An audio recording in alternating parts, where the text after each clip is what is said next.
যারা অর্শরোগে ভুগছেন বা হারিস বলা হয় বা বুটা হারিসও বলে, পায়খানা দ্বার দিয়ে রক্ত বের হয়, তাদের জন্য এই গাছটি রামবাণ।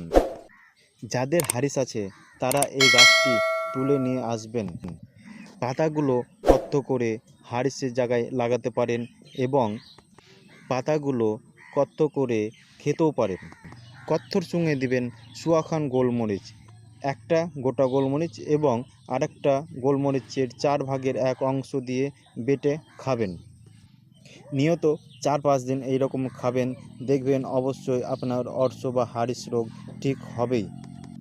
এতেও যদি ঠিক না হয় তাহলে গাছটির সঙ্গে তার শিকড়টিকে নিয়ে একই রকমভাবে বাটা করবেন এবং একই রকমভাবে গোলমরিচ দিয়ে বাটা করে কত্থ করে খাবেন, দেখবেন ঠিক আপনার হারিস এবং রক্ত পড়া সব বন্ধ হয়ে যাবে।